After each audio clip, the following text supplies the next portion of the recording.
Bleachers shake, the air's alive. Under Friday skies we thrive. Small town roar, it cracks the night. Underneath these autumn lights, dreams are born and take their flight. Big plays, big hearts, Tennessee calls. Small town legends under the falls. The crisp headlines, but the passions fly. High school glory, our one desire.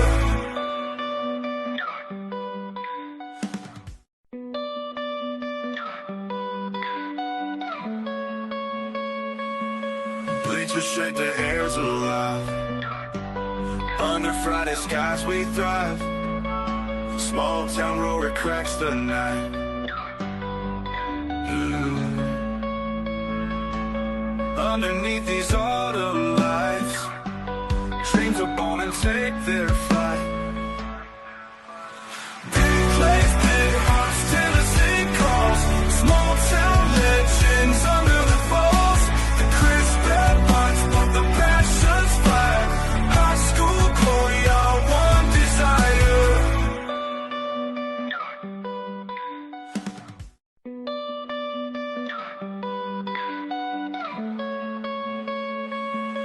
Bleachers shake, the air's alive. Under Friday skies we thrive. Small town roar, it cracks the night.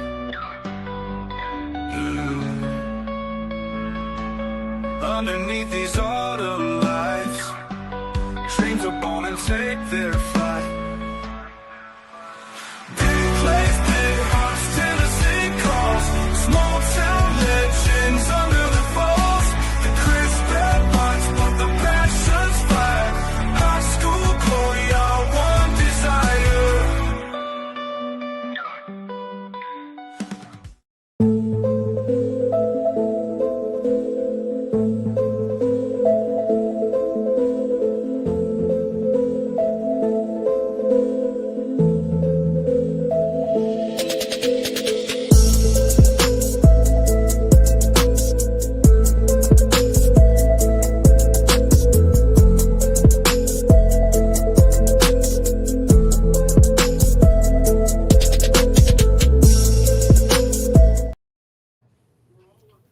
Hey, and good evening. Welcome to another episode of Spot the Ball Podcast. I am your host, Vandy Chris.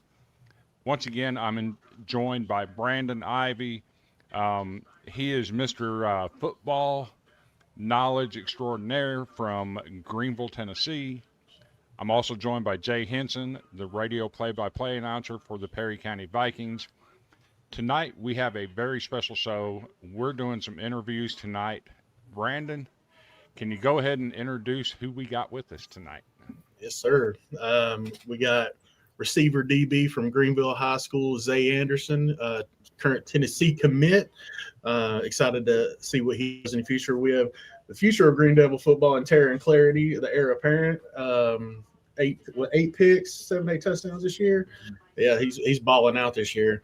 And then my son Laith Ivey plays defensive end and right guard on the offensive line. So it's solid group here.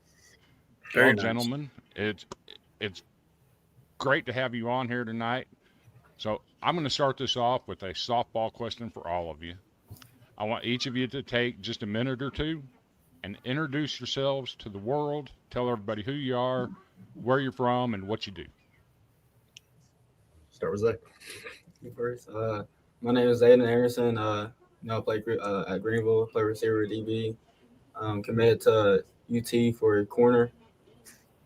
And but that's all we gotta do. Yeah. My name is Terran Clarity. I play receiver and DB at Greeneville High School, and I'm a junior. I'm Laith Ivey. I'm 51. Play right guard and DN. Play for Greeneville. Okay. And we'll just open the floor up for questionings. Jay, you want to go first? Zay, I know you committed to Tennessee. What's it like with with the way the recruiting is nowadays. I've actually got a brother-in-law that's being recruited too to kind of lower teams. But how is it to be, being given that opportunity of being committed to a school like Tennessee? I mean, it's a great opportunity. Again, looks like at a big school like that. Just keep working and just getting back in the lab and stuff like that. Okay. Is Tennessee a place where you've always wanted to play? Like if you grew up a Tennessee fan? Yeah, it's probably everybody's dreaming Tennessee going to UT and play football. Okay. That's awesome, man. I really hope you get to have that opportunity. That'd be great. So, The question I would have for each one of them, who on your team pushes you every single day to get better? Like if you could pick one player on your team, who would push you every single day to get better? I mean, I would say him because like we do one-on-ones in practice, and we just go back and forth on the receiver and corner. We play both, so just be out there playing both. But I would say all of us like put each other in practice and stuff like that. The whole team like come together and put each other. Caden Ball is a big one. That's our quarterback. He in the weight room all the time. He's lit, screaming, getting us right. So I definitely throw him up there. But we all kind of just push each other as a collective. So I'm gonna ask. I'm terrible with names. I didn't catch your name. The one in the middle. Taryn. Yeah. I know you're a backup to Zay. Well, they both start. They both start Okay. off. Yeah. So you both start off. What's it like playing with an athlete of Zay's caliber? And how does that encourage you to get better every day through the process of seeing what he goes through to get where he's at? He helps me with a lot of stuff. He keeps me going throughout the days whenever I'm having a bad day, and it's pretty good having him on my team. And yeah. Okay. So I know I like to eat. I'm pretty sure Jay likes to eat. And if I had to guess, I think Brandon probably likes to eat Yeah, too. you already know. So I want all three of you to answer this question. The three of us are coming over to your house for supper. Are we eating in or dining out? And what's on the menu? I ain't gonna lie, I'm probably just whipping up some sort of pasta. That's probably what I'm cooking up. Okay. There we go. That works. Pasta's good. What about you, Zay? I don't know. I don't really like eating in, but like probably just go out somewhere and eat, have a good time. What's the go-to place? Okay. I Do would you have like a specific place? No, I don't got a like specific place. Just are we gonna Wingstop though? There's not. Yeah, Greenville don't have very many options. What about you, Terry? Probably gonna eat in maybe like some spaghetti or something like that. Yeah, spaghetti. All right. Okay. 2 pastas, and he said Wingstop. Something about Wingstop a minute ago. Yeah. Okay. I'm down for all three. I ain't even gonna lie. You I give can me find all three something and to I'm work eating. out. Well, I'm good. All right. So, if y'all had to pick a play or a moment this entire season that you would sticks out in your mind, what would it be? I'll probably say that stop against Upperman on that like 4th down. Like just changed the game. It was the end of the game. We needed that stop. When a couple years before that, it was like the same like kind of situation, and they got the 1st down, and our season was over. But we changed it this year. You've had a lot of big moments this year. I don't know if you guys got to see it, but they were playing Seymour, and he had like an ESPN highlight, one-handed behind, like reaching back. I'll have to send that clip to you guys. But anyway. I think I did see that clip. It was on X/Twitter or whatever you want to call it. So, yeah, I think I've seen it. I'll probably say the stop we had against AC last week when they were driving down the field trying to tie the game up. Yes. So if you guys don't know, we'll talk about it later. But when Greeneville beat Anderson County this week, Taryn had the game-sealing interception to put the game away. So that was pretty cool. Right. Nice. What you? I'd say that a stop against when Kane got that pick against Upperman, like at the end, I mean, that really sealed it. And we just took a knee after that. But I'd probably say that it was nobody had us picked in that game, and it was just good to make a statement in that game. Okay. So let's talk about future plans.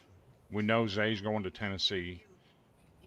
Laith and Taryn, are either of you being recruited? And if so, can you tell us a little bit about who might be looking at you?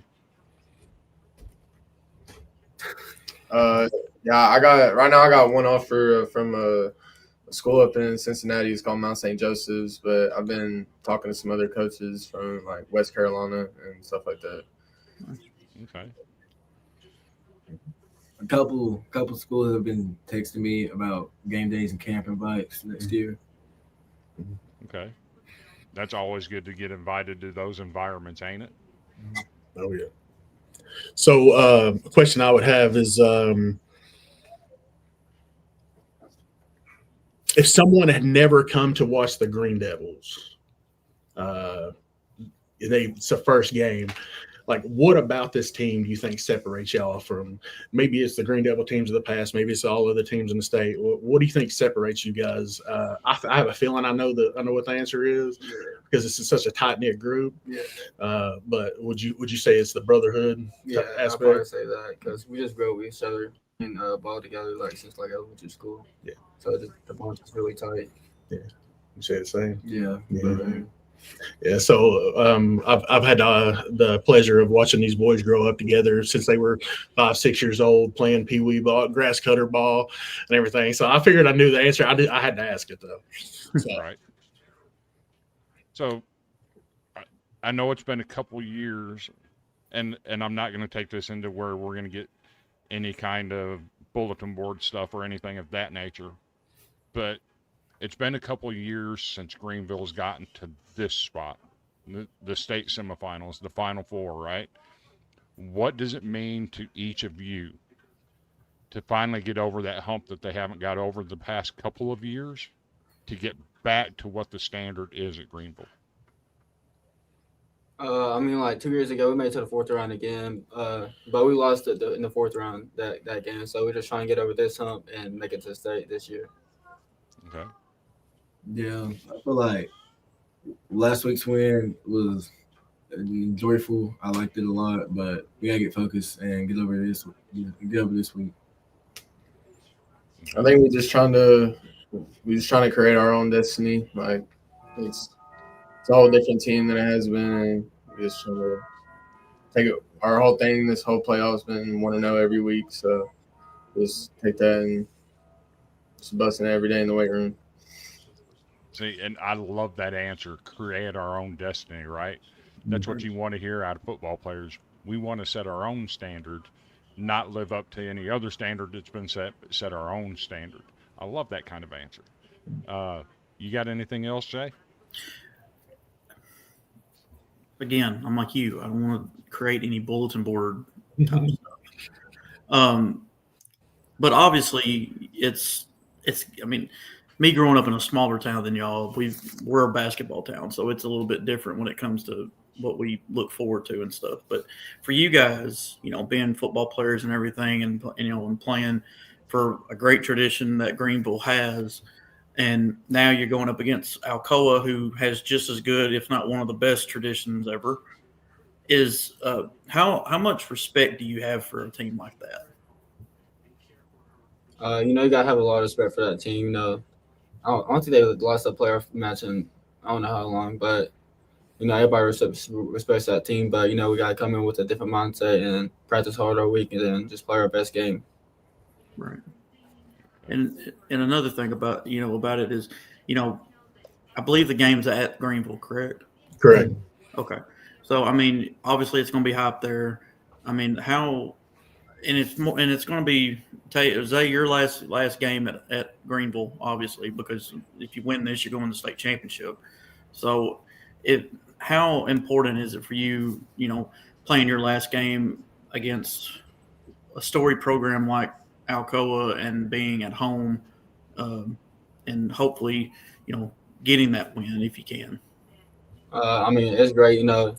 playing your last game in Burley, just trying to make it a state. Just take it all in, and just give it all. Definitely. All right. So I think my last question would be, how do you, if you, it should be a two-parter, what legacy do you feel that this team and this group of seniors leave? And what advice would you give to next year's team coming up? What was the first part of that question? What legacy do you feel this team leaves? I mean, like we said earlier, it's just the brotherhood that we have. It's unlike no other. Like we're around each other every day. We're hanging out even when football ain't going on. Like always just talking about football, and I just feel like I don't know. I just feel like it's a whole different team then, and obviously it's like if we go Spradlin's like ever since he came in, like that'll be his first like going to stay as him as head coach, right? Yeah. So I feel like that's like a big thing with him. He's a great coach. He sets the standard for us, and I just feel like that's what's going to lead us. And my last question: how's the school environment like? That has been, obviously y'all are probably on Thanksgiving break, I'm guessing, or at least coming up to that point. Is school spirit at not an all-time high, but kind of like it used to be back when y'all were, comfortably coming to the semifinals all the time? I mean, you say Greeneville's a small town. Football is about all we got down here. So, I think it's about as high as it's ever been, and that I've seen in a while. That's great. Okay. So, I've only got two other questions. And the first one's kind of a deep. I want to ask you to think for a little bit, right? So, this goes to all three of you. You can take turns answering it. You just played the worst game you've ever played in your career. Laith, you've missed 5 blocks, gave up 6 sacks. Taryn, you've had 8 drops, allowed your opposing wide receiver to score 3 touchdowns. Zay, you've had 7 or 8 drops. You just couldn't get anything going personally. You're on a long bus ride home. It's 1 o'clock in the morning, and you want to quit playing football. Who's the one person in your phone that you're going to call to help you get your mind back right where it needs to be to get back after it on Monday morning? That's deep. Chris, that's deep, bro. That's deep. I'm calling my mom personally. I'm calling my mom. Yeah, I'm calling my mom. Yeah, either that or I'll call one of my cousins, Ajante or Emmanuel. They play in college at Chat and Mercer, so they probably get me back in the right mindset. Okay. I love those answers.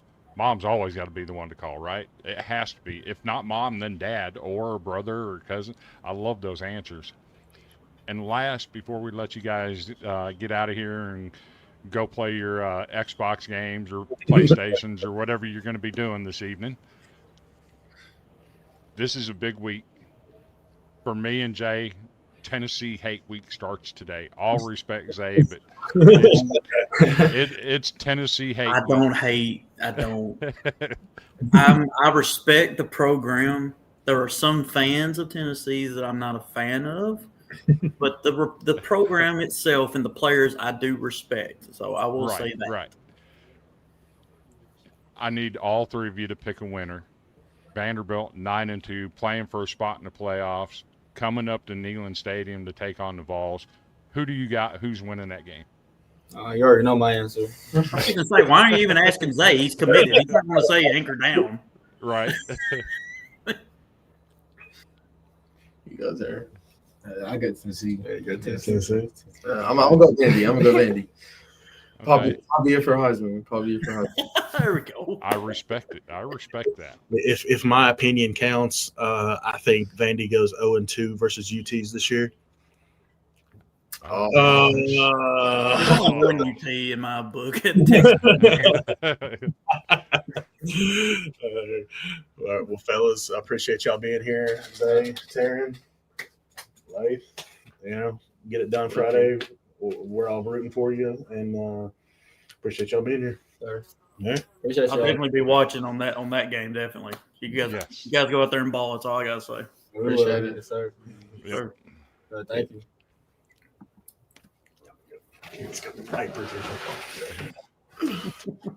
That was fun.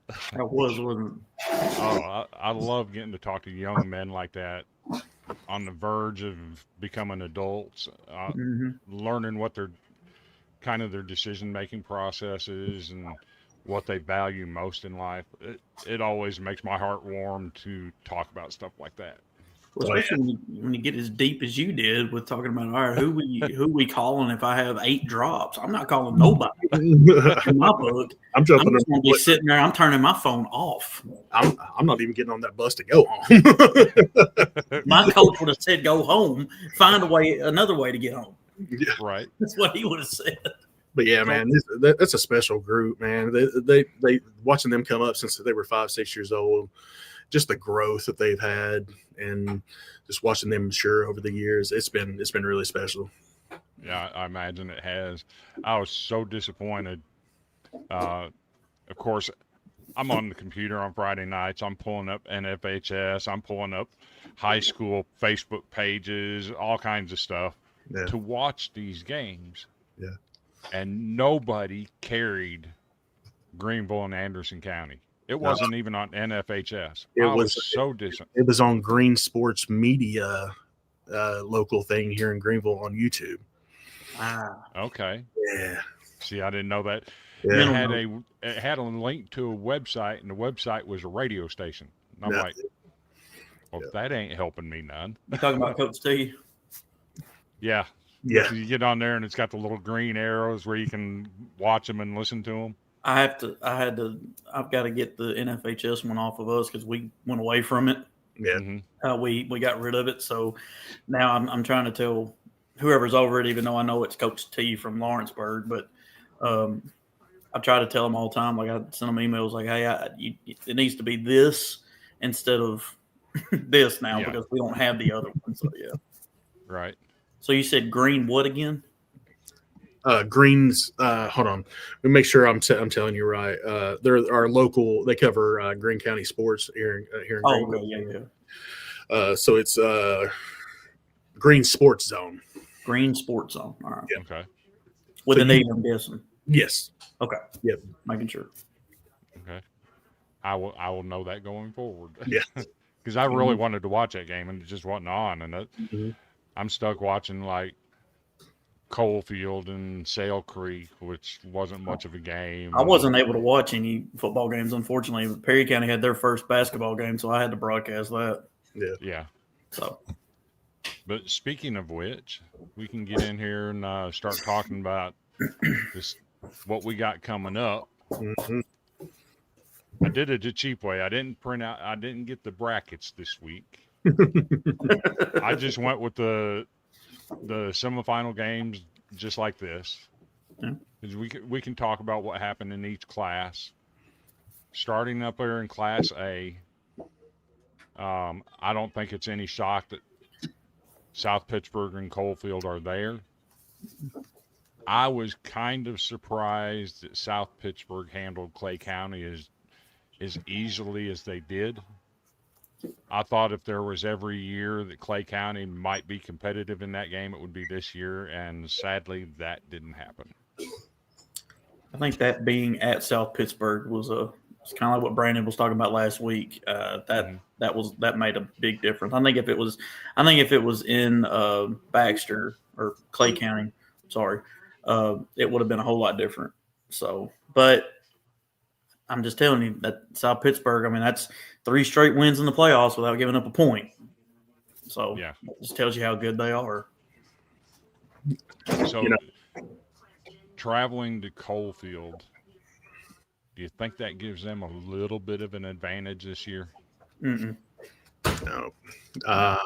the way that South Pittsburgh had on Clay County, of course, Jaden Bunch is a heck of a running back, and they got some weapons down there. And they're a well-coached team. Offensive line's really good. But I just think South Pittsburgh is on a whole nother level this year, and they've proved it all throughout the playoffs, blanking everybody that stands in their way. And you know what? I would go so far as to say in this game that they blank them again. It would not shock me.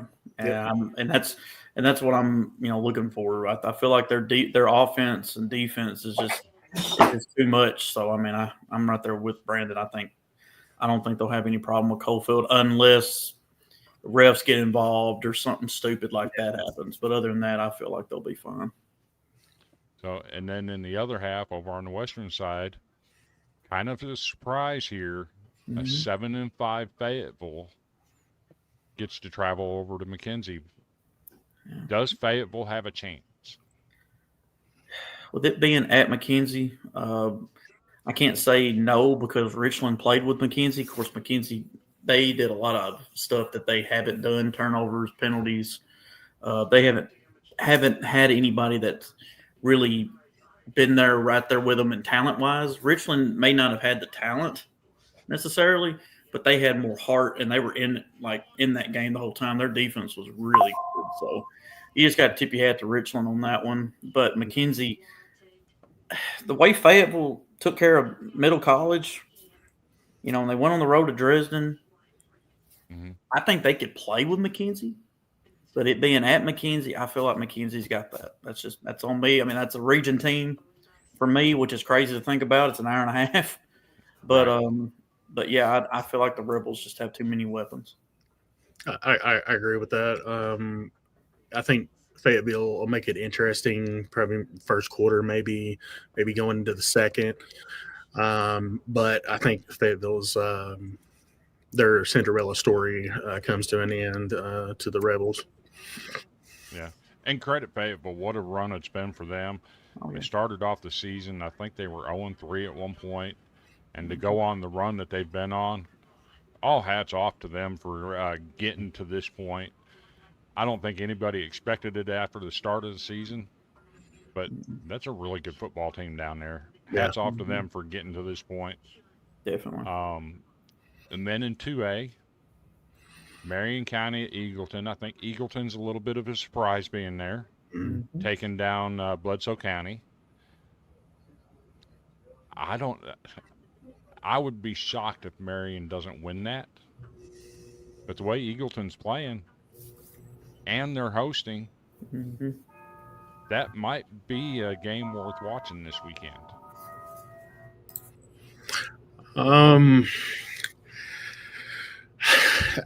To me, I think it comes down to Marion County's been here before. Eagleton is sort of an upstart program, so I think they have they may have jitters coming in. But I think it comes down to the experience of the Marion County team that's been there, done that. I think it's going to overwhelm not only talent-wise, which Eagleton does have talent. I'm not saying they don't, but I expect Marion County to come out pretty handily in this one. I'm with you, Brandon. I mean, I feel like overall, talent-wise, Marion County's got it. Now, I'm not going to say nothing, anything bad about Eagleton. I mean, I'm not an East Tennessee guy. I've never watched them, never heard of them until probably last year.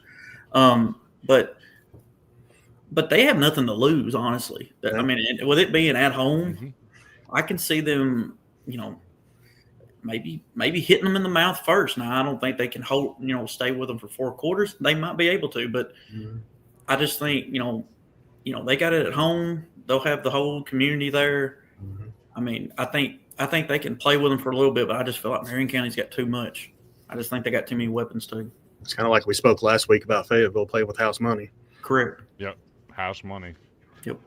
And then over in the West, I don't think it's any shock. Here we are again with Huntington and Millington, or Milan. Millington. got tongue-tied there for a second. But Huntington and Milan, here we are again. it seems like every year in 2A, those are the two schools you have to go through to get to the Blue Cross Bowl. Mm-hmm. Being at Milan, you have to think they have the edge here. I wouldn't say the edge because they're a walking distance from each other. Fair. I don't think there'd be too much home field advantage being that close to each other. But I think the difference here is going to be Jaden Pete. I seen him earlier referred to as playoff Pete. Man, he just gets it done in the big moments. Yes. It's going to make or break Huntington whether they can make somebody else beat them, hone in. But it's another one of those teams. If you hone in on somebody from Huntington, they're going to beat you with somebody else. And if you hone in on Pete, Milan's got athletes all over the field, and it's kind of pick your poison. And I think Milan playing up in bigger classifications the past couple years makes a difference as well. So. Yeah, with them going down, I mean that kind of spoiled Huntington a little bit. I think that ruffled some feathers up there. But I don't know. I just feel like Huntington. I've watched Milan once. I think when they played Decatur County Riverside, I watched them. Of course, that wasn't much of a game, but I got to watch a little bit of film on them. These two teams are very alike. Milan throws a little bit more, but they've got some playmakers. And like we said last week about Huntington, I mean, they got 3 legit guys: the quarterback, 2 running backs, and a wide receiver, so 4 guys. So I mean, this is gonna come down the wire, I think. I mean, I know the first time they played, I think obviously Milan won because they won the region. They're in the same region, but they're 1-2. But my gut is saying Huntington, but logistics and whatnot kind of goes with Milan. So I really feel like I really think Milan will get it done, but I'm not going to say Huntington will be blown out. It's going to come down to the last possession, in my opinion. Fair enough. And then we get down here in 3A, where we have 4 of the top 5 preseason picks. The only one missing was preseason number 1, Giles County. Mm-hmm. And they were taken out Friday night by Tyner. Mm-hmm. This Tyner-Gatlinburg-Pittman game, I think that's going to be epic. Gatlinburg-Pittman defense, up until Friday night, was averaging 7.7 points per game allowed. Can Tyner score enough points against that Gatlinburg-Pittman defense to maybe pull an upset there? I don't know if that would be an upset. I know it is at Gatlinburg-Pittman. Of course, Tyner's a talented team. I mean, they went to Nashville Christian and gave them everything they wanted plus some. Made that an interesting game. I think it was scored up in like upper 40s, low 50s. But this Gatlinburg-Pittman team, man, like I picked against them last week. I picked Meigs County over them, and every time you pick against them, it seems to bite me. But I think the weapons they have and the defense that they have, give me GP.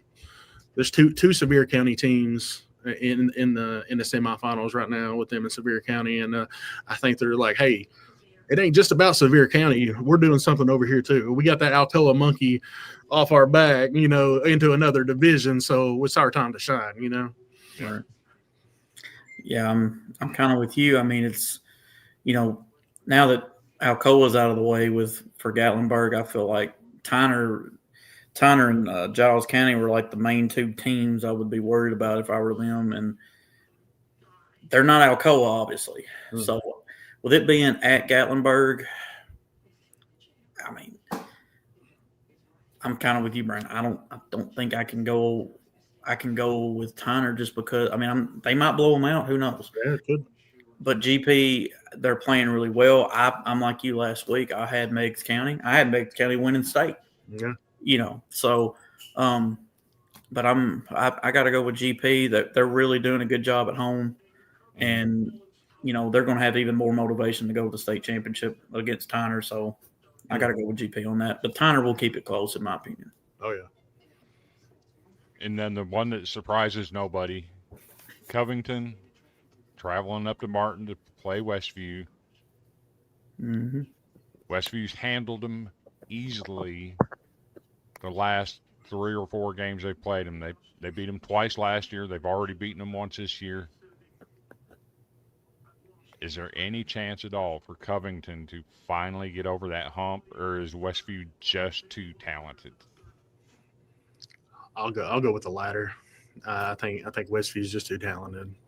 Even though Covington always seems to have that running back that absolutely has a stellar season. Mm-hmm.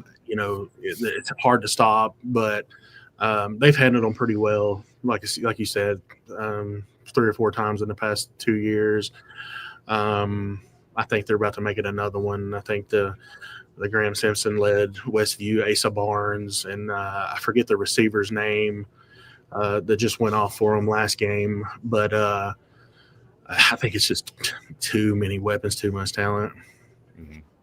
And playing at home, playing on a college field on a weekly basis, it gives you so many advantages that other teams don't have. Mm-hmm. It's hard to pick against Westview in that one. Yeah, I'm with Brandon. First time they played, it wasn't much. It wasn't even much of a game. Graham was out after the third quarter, so I just feel like Westview's got too many, kind of like the Huntington and Milan teams. I feel like they've got too. Or not them. I think like McKenzie, Wesview's got way too many weapons. Covington, I think, will give them a good first quarter, maybe even second, but I just feel like Westview will just end up. The talent will overcome, and they'll have a field day in the second half, in my opinion. Yeah. No disrespect, by the way. I'm just saying. Yeah, none at all. None at all. Disrespect. It's an honor to get to this point. You're not in the semifinals for no reason. No, exactly. So, and here we are, Class 4A. We've already mentioned it, Alcoa at Greeneville. And in a bit of a shocker, South Gibson pulled the upset Friday night over Springfield. Mm-hmm. They'll be traveling to downtown Nashville to play Pearl Cone. Jefferson Street. I think 4A is wide open. Go ahead, Brian. I'm gonna go last on this one. Oh yeah, well yeah, good point. I'll start with West first. We had a couple of kids that played at South Gibson that moved here a few years ago. They were from here, moved there, came back. Anyway, so South Gibson is, they're newish. They're about a 10-year-old program, but they've been on the cusp of getting to this point a couple of times and never could, but now that they have, they beat a very talented Springfield team on the road in overtime. Mm-hmm. So you kind of you got to give them a little, or actually it wasn't on the road. I'm sorry, it was at home. I just feel like they have a lot of weapons too, but man, Pearl Cone, and by far the best name of all time, Funk, the quarterback for Pearl Cone. I just feel like they have too many skill position players that are very talented, and it being at Pearl Cone, literally right off of I-40 or I-65, whichever, right there that goes up Rosa Parks Boulevard. I feel like that is, that in the background, the backdrop of the city of Nashville. I think South Gibson's going to be like, I don't think we're in Medina anymore. So I feel like Pearl will have a good time with this one. And the Alcoa Greeneville game, man, I don't know. Because I was shocked Alcoa was in a ball game with Upperman, in my opinion. I was very shocked that was a game. They obviously still won by 2 or 3 touchdowns, but it was a game there for a while. Greeneville, to me, after talking with Zay and Taryn and Lake, I feel like, man, I really feel like they've got too much going for them right now. Give me Greeneville. I don't care what anybody says. Give me Greeneville an upset. And I'm going to say the score right now. I'm going to say 49-47. Ooh. So I've watched Pearl Cone run off, I think it's 8 straight wins now, maybe 9 straight. Started the year 0-4, but that was a brutal schedule they opened up the season with. Yeah, 9. They've won 9 straight. They're on a roll. I have to think that the only opportunity South Gibson has in this game is if it's raining and wet and muddy, just like it was Friday night against Springfield, where they had to grind out a come-from-behind win in the mud to beat that team. I think that's their only Oh, they have turf. They have turf now. They got it put in this year. Advantage Pearl Cone even in the weather then. I just don't see any way that South Gibson gets it done at the Firebirds' house. Mm-hmm. And you know what? I'm calling it. Greeneville will take down Alcoa. We've seen Alcoa struggle at the end of the season with Anderson County, and they struggled with Upperman in the playoffs. I think Greeneville's just on a different level. That's not saying Alcoa is not there. No. I just think that they're running into some of these other schools that have been there and done that at this level in 4A. And it's kind of an eye-opener for them. So I'm going to take Greeneville to pull the win here at home. Okay. All right, I'll start out west too, of course. So, man, the thing that worries me about South Gibson is that was a high emotional win that could get you beat the next week, even with the best of teams. Yes. Mm-hmm. Pearl Cone having, even if it is a sloppy game, rainy and stuff like that, track speed translates to turf better than sloppy grass. So I will take Pearl Cone in that one. Hats off to South Gibson. Cinderella season for them. They're a newer-ish program. But shout out to them. They're out there making noise in 4A, and you're in the semifinals for a reason. And you knocked off a very, very talented Springfield team who I had going all the way to the state championship. Yeah. Shout out to y'all. Congratulations on the season. But I think Pearl Cone gets it done, and they will meet the winner of David and Goliath. And the defending 3A, 10-time defending 3A state champion. I think I'm not saying that the Alcoa players think this way. I'm not saying this now. I'm taking dad off, analysis only. These 4A teams aren't scared of the name on the front of the jersey. No. Okay. Wouldn't think so. They have ran roughshod over 3A for so many years. And you get up to 4A, yes, some teams are still going to look at them and be like, man, that's Alcoa. Yeah, of course. Greeneville, Anderson County, Pearl Cone's going to be one of those teams. Springfield would have been one of those teams. They're not going to look at the name and start shaking. I think it goes athlete for athlete. Big Hoss on the offensive line to Big Hoss on the offensive line.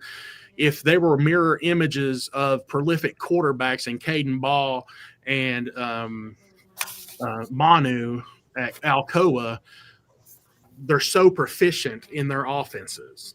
They run the ball with great proficiency.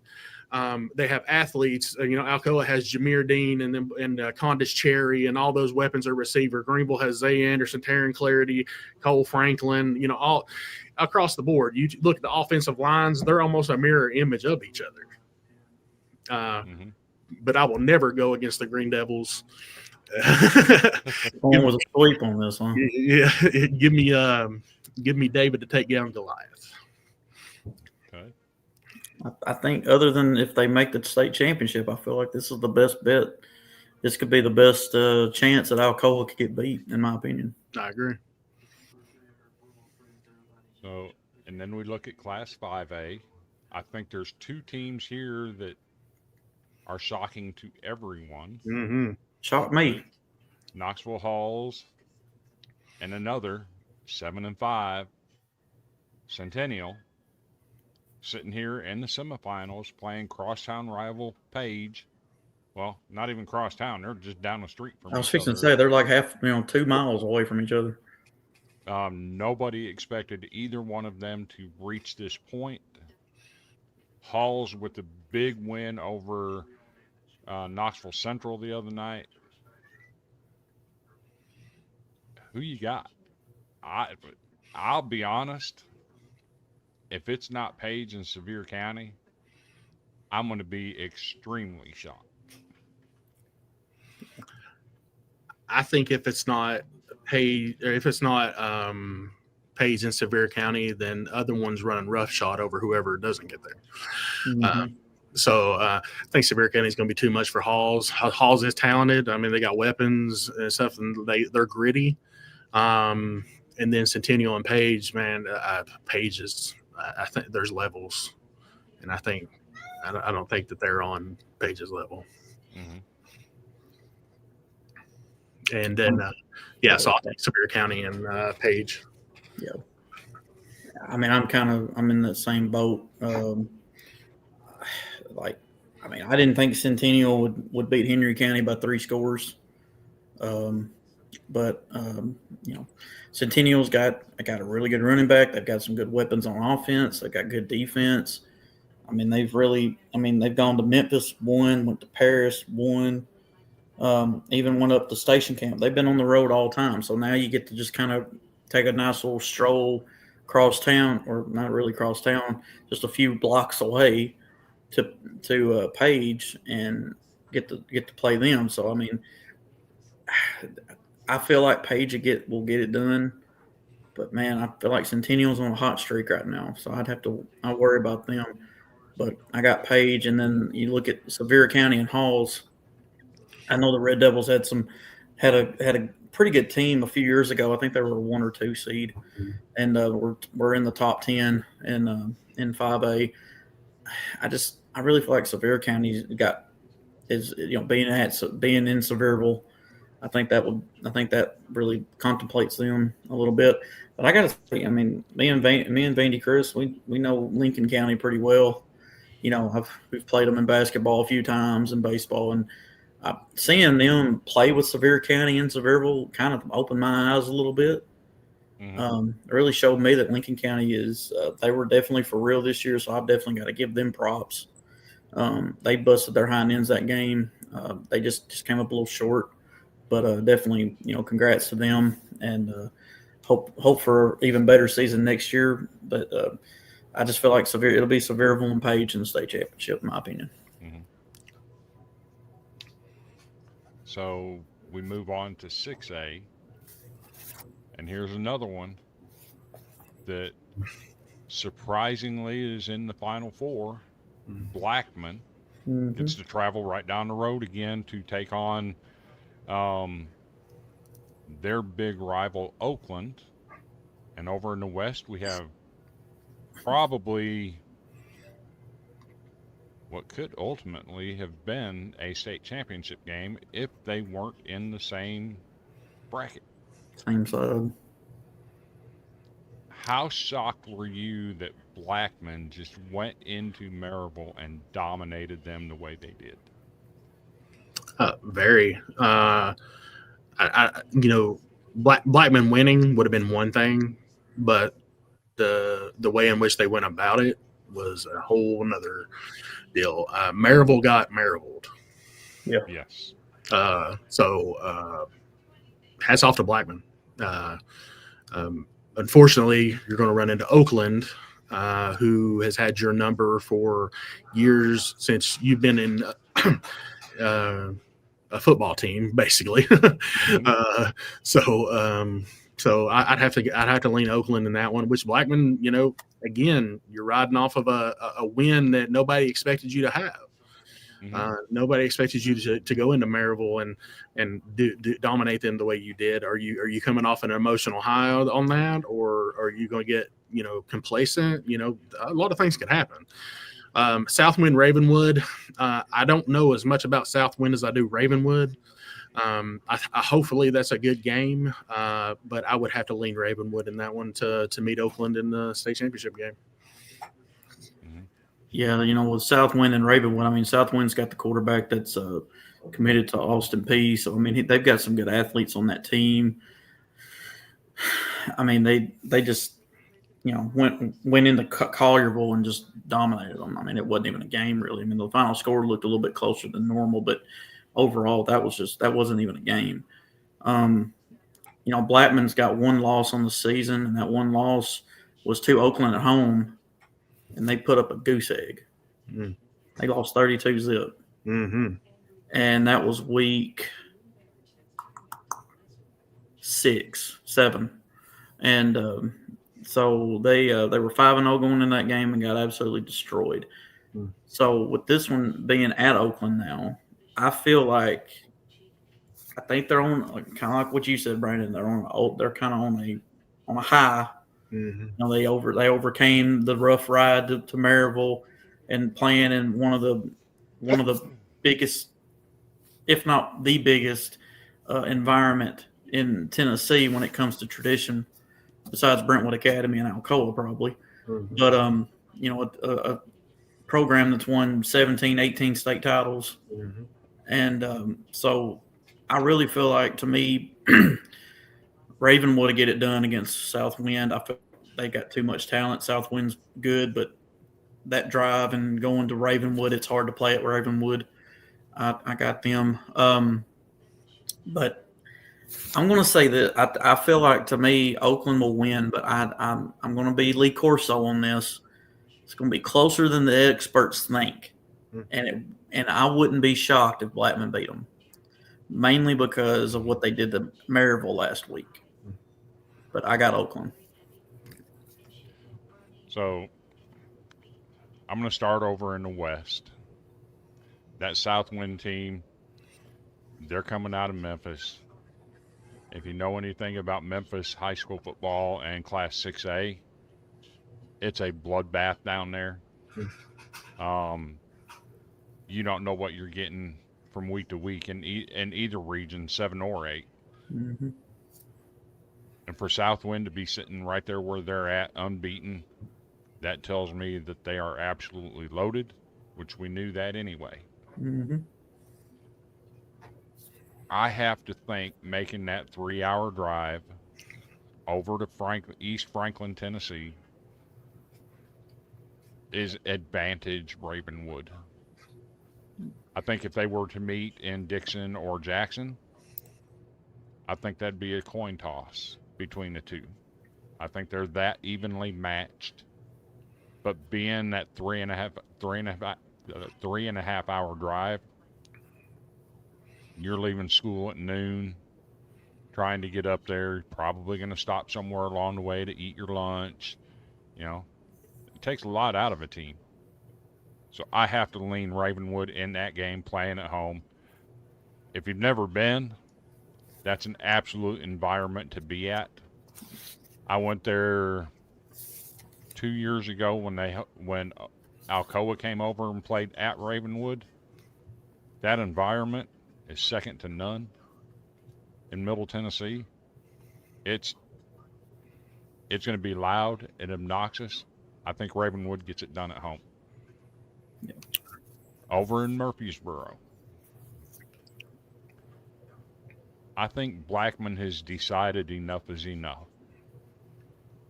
They've played second fiddle to Oakland for so long. I think they go into this game hungry. I think they go into this game wanting to prove a point, to back up the point that they proved last week. Don't count us out because this team has handled this before. We're here to play football. I think Blackman pulls an upset at Oakland. Hmm. I'm going to say Ravenwood and Blackman in the state title. I'm like you. I mean, I feel like, you know, I've said it for 2 weeks. I'm kind of like I'm with Brandon on it because of how, you know, they're playing with house money. You're not expected to be here. They were not expected to beat Maryville at Maryville, and now you go into Oakland where you got beat by 4 touchdowns plus a couple 2-point conversions. So that tells me that they're going to say, all right, that first game we played with each other was a fluke. We're going to show you what we really are. So I can see it happening. I'm not picking Blackman, but I'm with you, Chris, about that. And but kind of like, you know, with Brandon with house money and stuff, I feel like Blackman will stick around. I don't think it'll be a blowout. Mm-hmm. And now we get to the fun part. Oh, goody. We got some state championship games to talk about. Mm-hmm. For 2 weeks. For 2 weeks, yeah. Yeah. So let's go with this first one. There may be some big news around this game. And it might not have anything to do with anything going on the field. No. Do you think there's any chance with the distractions with Jared Curtis and his recruitment that there's any way that USJ can get this done? I don't think so. No, because he kind of had all the question marks and everything this week too. And I mean, look what they did, 41-7 over Trinity Christian, who's a really good football team. And I don't think it'll matter. I mean, I think he's only worried about winning a state title and playing his third straight team out of Jackson, which all 3 of those schools are literally within a mile radius of each other. I don't see them. I don't see him having that distraction. Okay. And I'm with you. I don't think the distraction will cause a problem. We saw what he did Friday night. This kid threw a bomb for a touchdown, and the very next play they had on offense, he trucked a linebacker and went 77 yards for. I mean, when I say he trucked him, he ducked his shoulder and ran him over.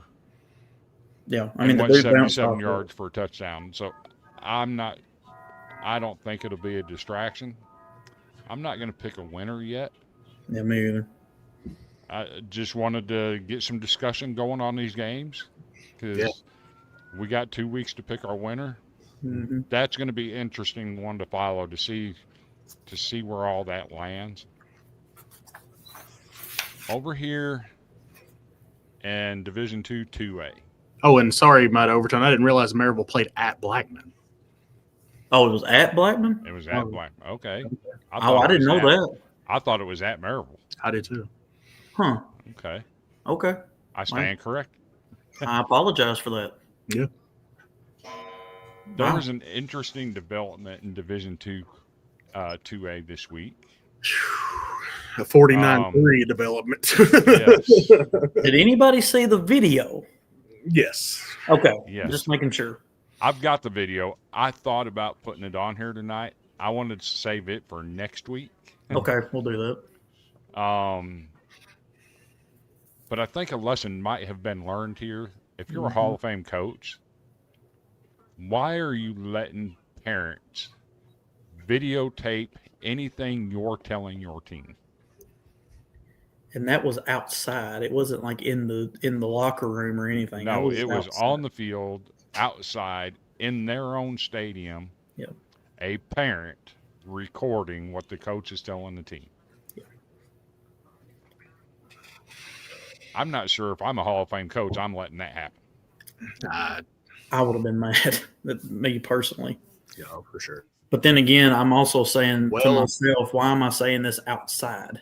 Yeah. That's more locker room, nobody around type talk, in my opinion. Nothing against Coach Rankin and what he's done for Alcoa and what he's doing at Boyd Buchanan and what he did at Riverdale. But to give, nowadays where everybody's got a phone and everybody wants to have a hype video and stuff, and they put that on there, you kind of have to sit there and go, crap, what did I do? Right. You know what I'm saying? Like, I just feel like he just had some brain fog there. He kind of got a little bit too hype about it and trying to motivate his guys more. Yep. And unfortunately, I think he motivated the wrong team. Exactly. Is that something you would do, Brandon? I've If you never. were a coach. No. I mean, I'll say, but I mean, far be it from me to, all the state titles that man has, so, maybe he was just trying to get his guys fired up, get the belief build up in them. But man, that's, you never give the opposing team firepower. No. And shame on the parent for putting that out there. And Right. Bingo. So More on them than it is him, yeah, exactly. in my opinion. It's really, the coach should be able to say, whatever he needs to get his players fired up, within, understanding. Within reason. Yeah. Yeah. So, but, for a parent to put that out there, I mean, it's. So I don't think it's a shock that BJA is where they're at. No, I think it's a shock that it happened in the manner that it did. I agree. So we'll And pick our winner again. We'll pick our winners next week. Yeah. That's a really good Franklin Road Academy team they're playing. Mm-hmm. This could potentially be the best state championship out of all of them. And that's saying a lot considering over here in D2 3A, this is a game that's about 7 or 8 weeks late in happening. Yep. This is a game that was rained out earlier in the year, and neither school wanted to reschedule it. I think they made a wise decision because they knew, hey, we're going to be playing each other again. I don't want to leave anything on the field on tape for them to see. We'll save it for the main event. Yep. Yeah, I think both teams we'll have more to talk about next week, but I just feel like this game is going to be pretty epic. I mean, both teams undefeated, 1-2 in Division 3, Division 2 3A, and with that being in Baylor's backyard, it's going to be more of a road game for Brentwood Academy. Mm-hmm. So that's definitely going to be a fun matchup there. I think you're right, Chris. I think FRA and BGA might be the best one overall, but this one might be right behind it. Yeah. I think this will be the most hyped. Yes. Yes. And credit Baylor, right? Yes. I haven't seen Brentwood Academy doing this, but if you follow Chattanooga football at all, Macaulay and Baylor every year do hype videos for their ball games, and all of it's done by in-house by their own high school production teams. Mm-hmm.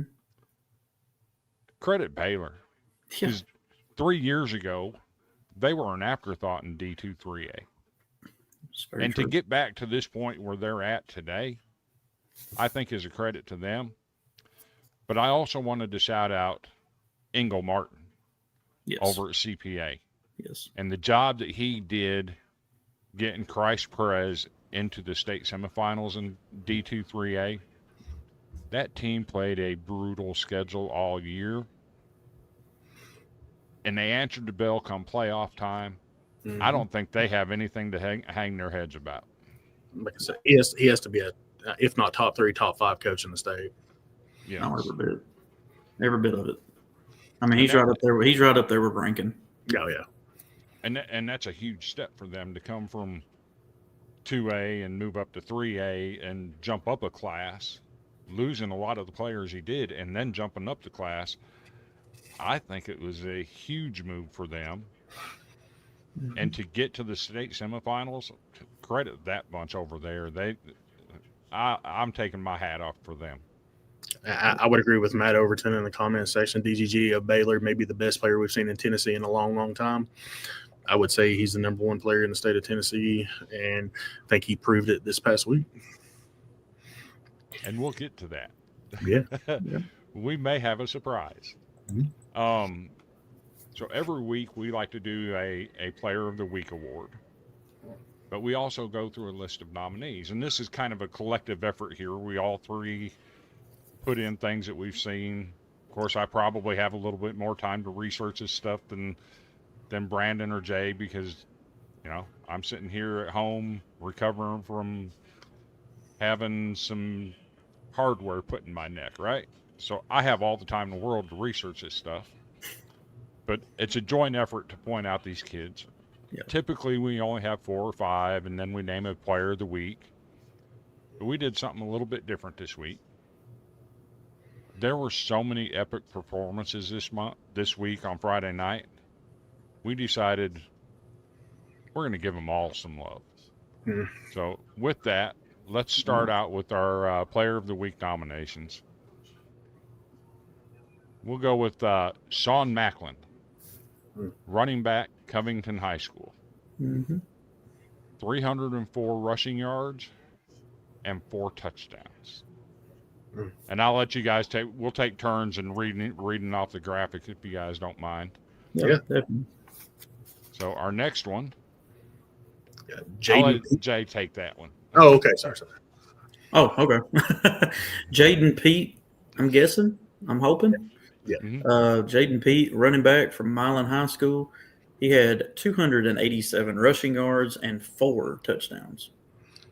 Yeah, if he keeps running like that, I'll call him whatever he wants me to call him. I don't care. It might be Pete, I don't know. Yeah, I think it's Pete. I think it is too. All right, Jaden Bunch, 22 rushes, 266 yards, 5 touchdowns on the ground, and 1 receiving touchdown for the Cofield. Is that Yellow Jackets?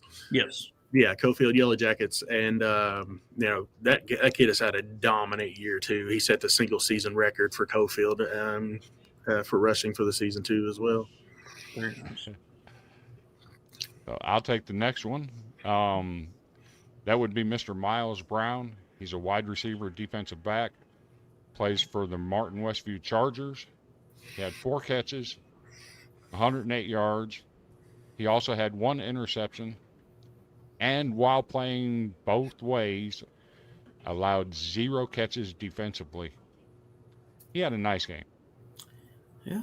I mean, if you don't, you're playing both sides and you're having to, you're trying to get open on one side of the ball and the other one, you're trying not to let the other one catch it.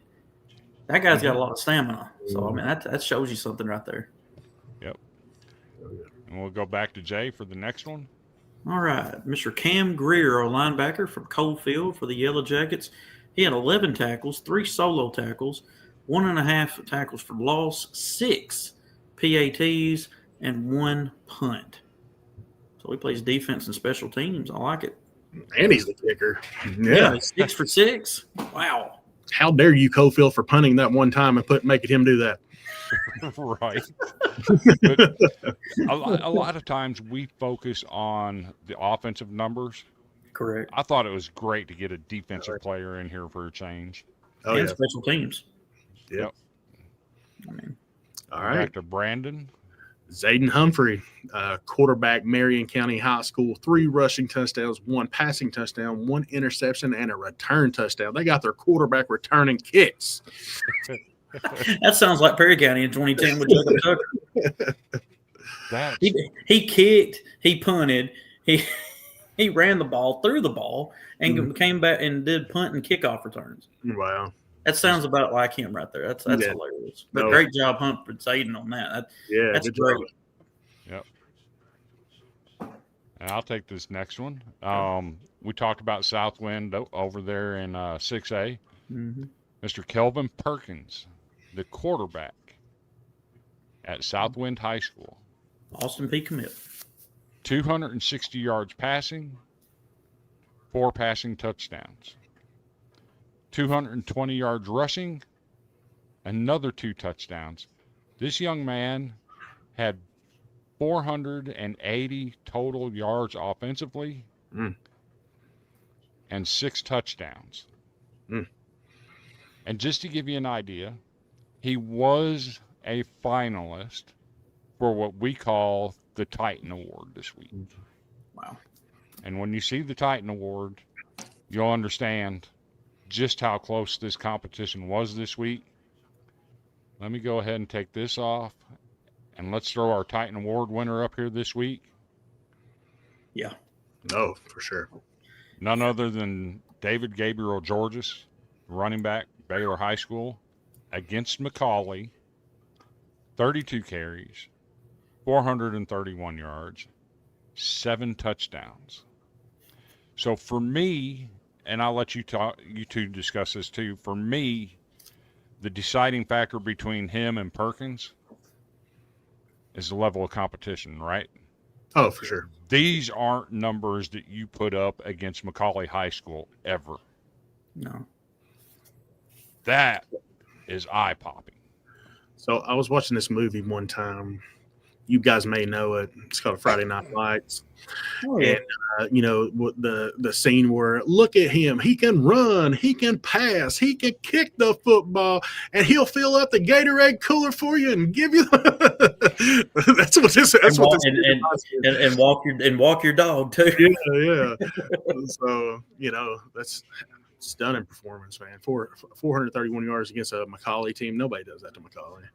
I mean, McCallie's got they're kind of them. All these teams in 3A in the Division 2, 3A are, IMG Academy worthy type teams. Like, they are that good, and for him to just go off like that just shows you how good this guy is. So, I mean, congrats to him on that. Definitely, For sure, well deserved.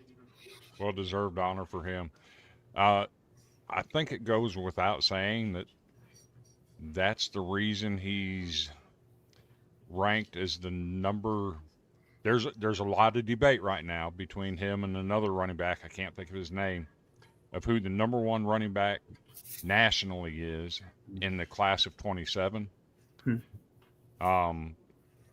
My personal opinion, I think DGG is the number 1 guy. Some outlets have him as number 1. Some outlets have the other guy as number 1. But you see in his performance week to week why that is. Yeah. I mean, he has this mix of, everything you really want in a running back. He has, the stature, the vision, the power, the leg drive, all the things that you want. He even though he is the highly touted player he's not going to go down first contact. Oh no. He's risking it. So, shout out to that kid. That's definitely. That's a coach's dream. Hey, I think I'll just give him the ball. That's the play call. Yeah. I think that was the play call the other night. Yeah. That's what it sounds like to me. It was interesting. I pulled that game up for a little bit and watched the opening kick and the first possession of both teams. He had 2 carries for 66 yards and a touchdown on the opening series. That's just, again, you don't do that against McCallie. You just don't. There's a reason McCallie has won 5 state titles in the last 10 years at that level. They're that good. So I like this comment here. I don't see how anyone is better than him. It's crazy. He could win 3 Mr. Footballs in D2 3A if he stays healthy next year. Yeah. I'm not even going to speak that into existence. But 3 Mr. Footballs, I don't know that that's ever been done, has it? No, I think. Well, let me check real quick. I was just looking that up. No player has ever won Mr. Football 3 times. There have been 5 players win it twice. The notable players: Deshaun Bishop, Eric Gray from Lausanne, Kate Ballard, Greeneville High, Ty Chandler, Montgomery Bell, and Dallin Hayden at Christian Brothers. I remember Cade Ballard went on to play at Army, correct? Yes, he did. Yes, he did. But yeah, that would be incredible if he does that. But other than that, I don't have anything else for this week. Do you guys have anything else you want to bring up? Oh man, great slate of games again this week. Can't wait to see some of the scores. You guys will know where my eyes will be glued at on Friday night in Burley Stadium over here in Greeneville, Tennessee. But ultimately, win or lose any team here, just pray for the safety of the players. May they have a good game, good sportsmanship, and lay it out on the field, boys. It's go time. All we can do. Hopefully, if our predictions come true, I would love to have those 3 guys back on next week so we could talk a little bit more and not have to worry about bulletin board material. Yeah.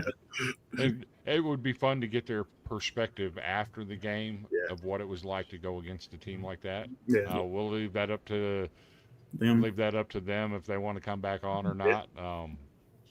But I appreciate you guys bringing them on. Like I said, when I started this, I had no idea where it was going to go, what it was going to look like. If anybody in the chat has any ideas what we can do to make it better or what you'd like to see out of us doing this, I think we're all open to ideas. Mm-hmm. But this is for the student athletes. They deserve to get media coverage that is severely lacking in this state. So if you have any ideas, just reach out to us. You can message Spot the Ball Podcast on Facebook. And we'll take a look at it and see what it is. But for now, until next week when we cover the semifinal games and preview the state championships, I'm Vandy Chris, and if all lines are clear, I'm going to go ahead and hit the end stream. All right. Have a good week, boys. Happy Thanksgiving. Happy Happy Thanksgiving. Eat some good food this week, guys. Definitely.